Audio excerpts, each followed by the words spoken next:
My name is Zion. I'm 22 years old, and I work as a waiter in a busy cafe tucked into a chaotic street of Lahore. Every day feels the same. Long hours, low tips, fake smiles for rude customers, and barely enough to take home for my mother and younger sister. Life wasn't supposed to be this hard, but it is. My father passed away 2 years ago.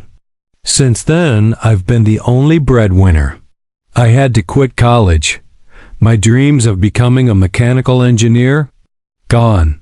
Every morning I put on a clean but worn-out uniform, tie and apron around my waist, and try to survive the day. One afternoon, just after lunch hour, the cafe was buzzing. Orders were flying in, plates clinking, and waiters running around in chaos. Suddenly, the door burst open and a young nurse rushed in, her blue scrubs stained with blood. "Please," she cried. "Is there anyone here with O-negative blood?" Everyone froze. She explained frantically. "A young man, severe accident, lost too much blood. He's in critical condition, and we can't find a matching donor at the hospital." Her eyes searched the room, desperate, tired, breaking. My coworkers backed away silently. Some didn't want to get involved. Others were scared. But something inside me tugged hard. I stood up. "I have O-negative," I said. "Take me." Her eyes welled up. "Are you sure?" I nodded. I didn't know the patient. Didn't ask his name.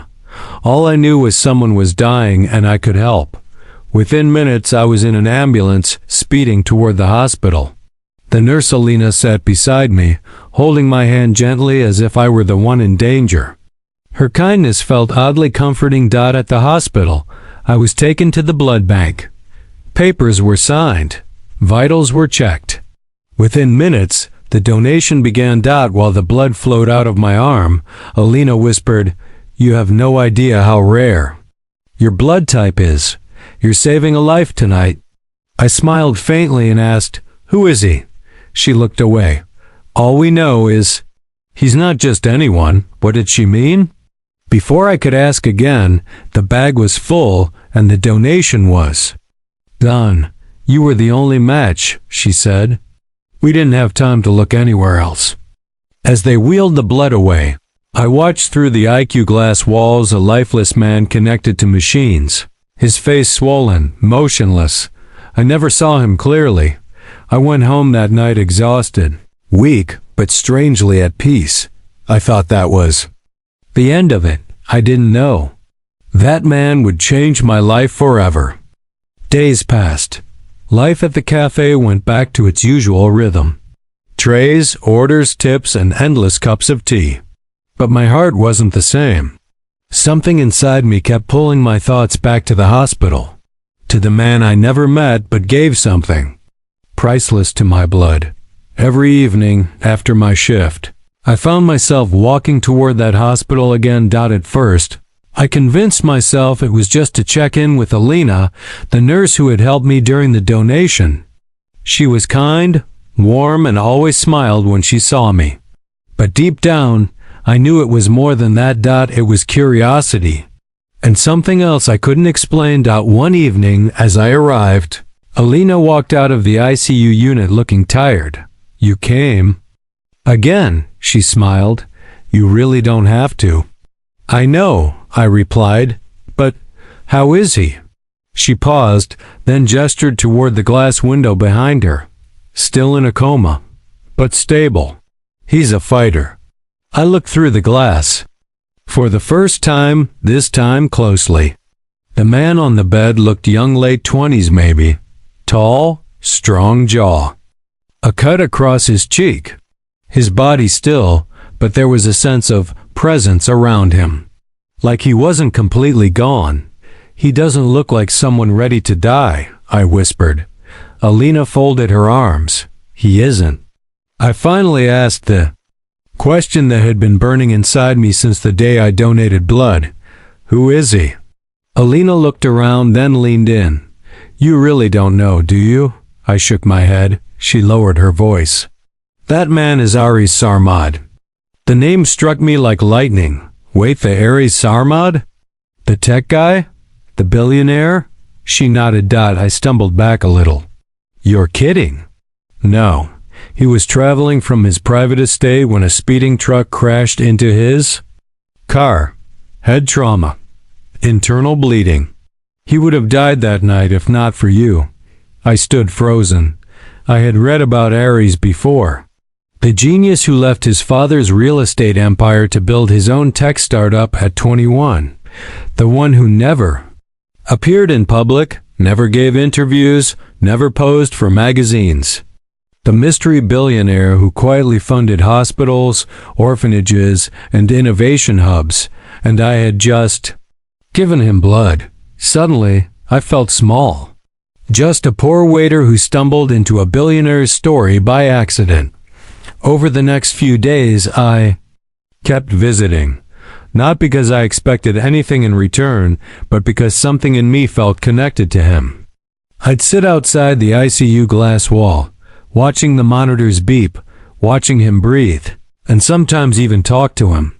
You don't know me, man, I'd whisper, but we're kind of connected now. So you better fight, all right?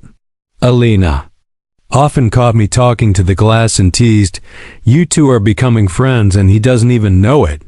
I smiled but said nothing. Because she wasn't wrong. Each passing day, I found myself wanting to see him get better. I didn't care who he was or how rich. I just wanted him to wake up. Then one evening, everything changed. It was raining heavily. My cafe shift ended late. But something told me go today. I reached the hospital soaked, breathless. The moment I stepped into the ICU floor, I saw nurses running. Alina rushed past me, then stopped, turned, and grabbed my arm.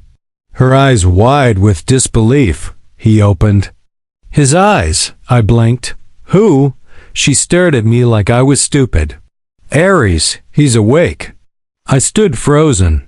Without thinking, I followed her into the IQ. And there he was, eyes half open, breathing on his own, slowly turning his head. When he saw me, he stared for a long moment. Alina leaned in and whispered to him, "That's the boy who saved your life." He kept looking at me. His lips moved. "Thank you." My chest tightened. It wasn't just gratitude in his eyes, it was confusion, curiosity, and something else. Recognition? But how? We'd never met before. Yet in that quiet room, with machines humming and rain tapping against the windows, something invisible passed between us. Like fate had silently tied two lives together. From that moment, everything began to shift. Aries asked to see me again the next day. Alina was stunned. He never asks for people. But he asked for you. I didn't understand why. I was just a stranger, a random waiter who showed up when no one else did. But I said yes, and that decision changed the course of my life forever. The next day, I stood outside room 407, holding a small fruit basket in one hand and my breath in the other. I wasn't sure why I was nervous. Maybe because I had never spoken to someone so powerful. Maybe because, deep down, I feared he wouldn't even remember me. But when I stepped inside, Aries was sitting up slightly, eyes alert and fixed on me. "You came," he said quietly. I nodded. Still unsure what to say. "I wasn't sure you would," he continued. "People disappear once they're done helping. But you didn't." I placed the basket on the side table. "It's just some fruit. Nothing fancy." He smiled faintly. "Everything about you is simple." "That's rare." We both fell silent. The foul silent room smelled of antiseptic and rain. Outside the window, clouds hung low and heavy, as if the sky, too, was waiting for something to be said. Then Aries spoke again. "Do you believe in fate, Zion?" The way he said my name sent a chill down my spine. I shrugged. "I used to. Then life happened." He looked at me with tired, thoughtful eyes. I was supposed to die that night. I had no family near me, no staff in time. Just blood loss, darkness, and a slow fade into silence. But you walked into the story like some divine accident. I smiled awkwardly. I was just a waiter in the right place at the right time. He shook his head slowly. No, you were the only one with O-negative blood in a 10-kilometer radius. That's not random. That's something else. He gestured toward the chair beside him. Sit. I did that, and for the next hour, Aries told me more about himself than I expected. About the pressure of being born into wealth. The expectations. The fake friendships. The endless string of business deals that slowly pulled his soul apart. He spoke of isolation. Of never knowing if someone truly liked him or just wanted his money. When I crashed that night, he whispered, I wasn't even sure I wanted to live. But someone like you, someone with nothing to gain, gave me another chance. That's more than anyone ever did for me. My throat went dry. I didn't know who you were, I said honestly.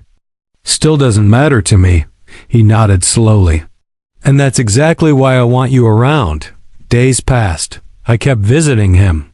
Not out of obligation, but because it felt right. We'd talk about life, philosophy, my dreams, his regrets. It was strange. This friendship. He was a billionaire. I was a broke waiter. But somehow, the glass between our worlds shattered in that hospital room. One night, I brought him coffee. He took a sip and looked up. Ever wondered what it's like to live without looking at price tags? I chuckled. Every day. What if I told you, he said slowly, that I want to give you that life? I blinked.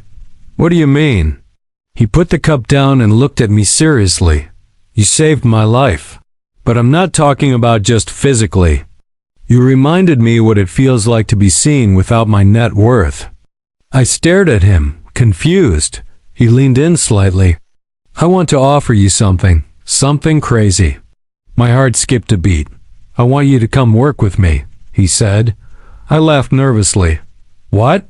As your assistant or something? Not. Assistant, he replied. My shadow, my trusted right hand. I don't trust easily, but with you I just do. I swallowed hard. But I'm a waiter. He smiled. That's just what you do, not who you are. We sat there in silence for a long time. I don't want to owe you, he said finally. I want to build something with you. I didn't have an answer. Not that night, but something. Inside me had already shifted. Maybe it was the look in his eyes. Maybe it was fate again, whispering in my ear, say yes. It took me 2 days to gather the courage. Then one morning, I walked into room 407 and looked Aries in the eye. I'm in, I said. He raised an eyebrow. You're in? I nodded. I'll go with you. Work with you. Whatever it is you have in mind, I'll try. For the first time since I met him, his face lit up with something more than gratitude. It was relief. Maybe even hope. He pressed the call button and told the nurse to bring me the documents. No contracts today. Joked. I just said yes. Not selling my soul yet, he smirked. You'll thank me later. Within a week, I left my job at the cafe. My manager was confused. My coworkers? Jealous. Some said I was being scammed. Others thought I'd gone crazy, but I knew the truth. Was stepping into something no one else could see, something bigger than my small life, my small room, my small dreams. Aries flew me to Dubai. First class. I had never even been on a plane before. I remember looking out the window as the ground below disappeared, my heart pounding with every passing cloud. I didn't know what lay ahead, but for the first time, I was excited. His estate in Dubai was like a scene out of a movie. Wide glass walls, silent gardens, bookshelves that reached the ceiling, and a view of the Burj Khalifa from his rooftop. But what stunned me more than the luxury was the emptiness. Aries had everything. And yet, he lived alone. Money buys walls, he said once, showing me around, but not warmth. He introduced me to his core team. Tech developers, financial analysts, a PR manager. All sharp, cold professionals. But to them, I was Zion, the donor. At first, they didn't get why I was there. Neither did I. But over time, Aries started giving me more responsibilities. At first, small things, scheduling meetings, sitting in on strategy sessions, taking notes. But then, real decisions. Your gut is better than most MBAs, he once said during a meeting. Trust it. I learned quickly. I asked questions. Took notes, stayed late, woke early. I was hungry to become something more. And Aries noticed. He started bringing me to investor meetings. Introduced me at events. And soon, people started calling me his right hand. But it wasn't the business that changed me the most. It was the nights we spent just talking on the rooftop, or over late dinners. Him and his quiet voice telling stories of his lonely childhood. Me sharing memories of my father, of the cafe, of my mother's sacrifices. One night, he looked at me and said something that shook me. I've never trusted someone this quickly in my life. Then came the night that changed everything. It was at a private charity gala for orphan healthcare. Aries was the guest of honor, and I was standing beside him in a tailored black suit I could never afford. Lights, cameras, reporters everywhere. Halfway through the evening, as I was sipping water at the edge of the ballroom, he walked up to me, calm, serious. I want to make an announcement, he said. Okay, I nodded. About the foundation? No. He replied, about you. Before I could respond, he walked onto the stage. I watched him take the mic, straighten his jacket, and look at the crowd. Everyone went quiet. He began by thanking the donors, then spoke about second chances. About miracles. About the night his life almost ended. And the stranger who saved it. Then he turned toward me. There's someone in this room who didn't know my name, didn't ask for anything, and still gave me everything. The spotlight turned. On me. I froze. He's no longer just my savior. Aries said, voice steady. He's my partner, my family, my future. And then, he said something I never imagined hearing. I'm offering him 20% of my entire company. And something else. He walked off the stage. Straight toward me, pulled out a box from his pocket. Inside it wasn't a ring. It was a key. To a villa. With my name engraved on the side. Because this isn't charity, he whispered. This is destiny. I couldn't speak. Everyone clapped. But I just stood there, looking at him, my heart pounding, my eyes burning. I don't deserve this, I whispered. You deserve more than you know, he replied. That night I cried. Not because I felt lucky, but because for the first time, someone saw me, truly saw me. And gave me a reason to believe I was more than what the world had made me. Success doesn't happen overnight. But when you're standing beside someone who believes in you more than you believe in yourself, it feels like flying. My life changed completely after that gala. No one saw me as a waiter anymore. I wasn't the boy who served tea. I was the man who stood beside Aries Sarmad, the youngest tech billionaire in the region, as his partner, advisor, and only trusted friend. The world started asking questions. Who is this Zion? Why? Did Aries choose him? What makes him so special? I ignored the noise, because I had work to do. Aries trained me like no one else ever had. He sat me down for hours, teaching me everything from negotiating high-stake deals to reading venture capital term sheets. We built pitch decks together, flew to Singapore, London, Silicon Valley. I studied markets at 3 a.m., took business calls while running on a treadmill at dawn, made mistakes. A lot of them, but every time I failed, he stood beside me, not as a boss, but like a mentor, a brother. You're not here because you're perfect, he told me once. You're here because you learn. And I did. Soon, I was closing deals on my own, speaking at tech conferences, appearing in magazines not as a model or a story of charity, But as a co-founder of our new wing, Z, and a human tech division focused on building apps for education, healthcare, and rural access, we weren't just chasing profit. We were building purpose. And yet, behind all the progress, something deeper was forming between me and Aries, a bond that neither of us ever dared to name. Sometimes, in the quiet moments, I caught him looking at me, not like a business partner, but like someone who'd found their safe place, and I couldn't deny it. I felt the same. It wasn't just gratitude anymore. It was something warmer, more dangerous, but we never spoke about it. Until one night. We had just returned from a humanitarian trip to Gilgit, where we donated tablets to mountain schools.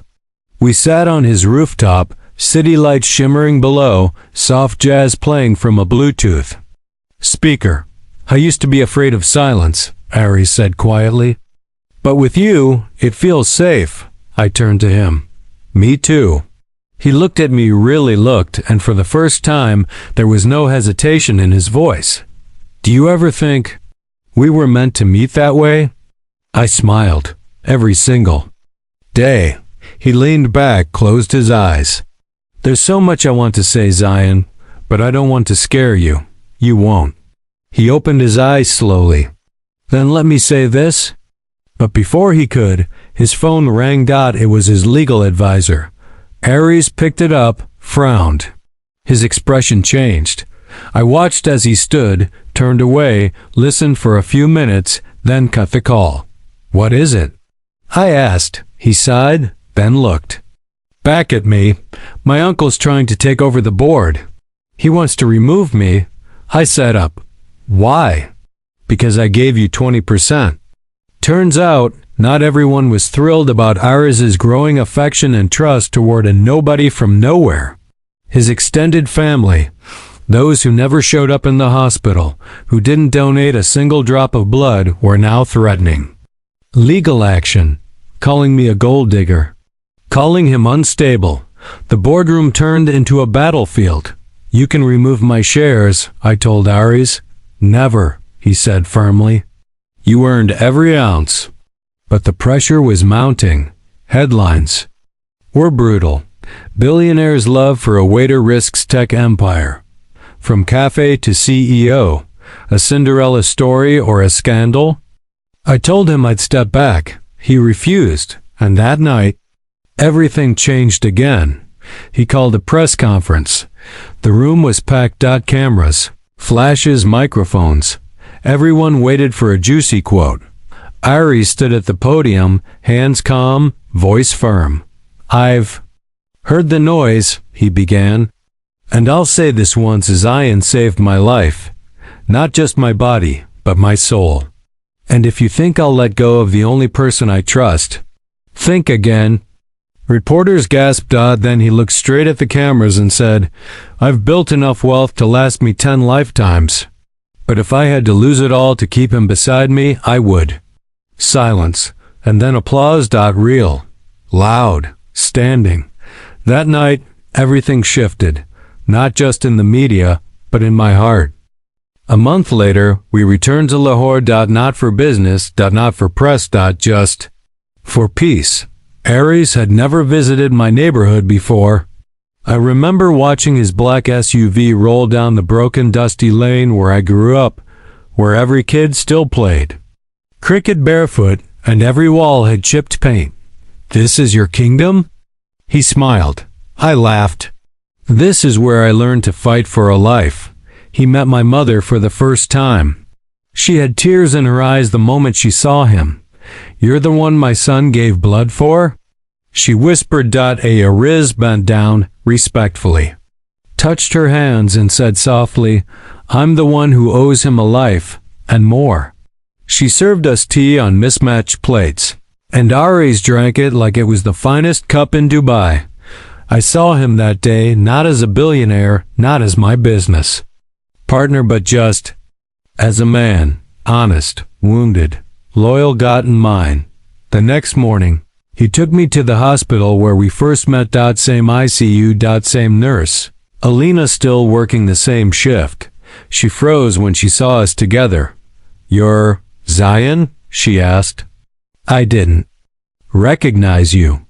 People keep saying that lately, I chuckled. Aries handed her a white envelope. For your nursing school scholarship fund, he said. Because kindness deserves roots. Alina opened it. Her hands shook. That's over 1 million rupees. He nodded. You were part of the miracle, too. Then we walked to the blood bank. And then the corridor outside the IQ. He stopped right there, at the same spot where I had first stood, watching him through the glass, unconscious. You remember this? He asked. I nodded. It all started here. And then he reached into his coat, pulled out a small black box. And got down on one knee. My heart stopped. I never wanted to believe in destiny, Aries said. But the night I almost died, fate sent you. I don't know what I did to deserve you, Zion, but I never want to face a day without you again. He opened the box. Inside wasn't a ring made of diamonds. It was a simple silver band, etched. Inside were 2 words, full circle. I blinked back tears. People in the corridor had stopped. Nurses, doctors, patients. Time paused. I didn't say yes.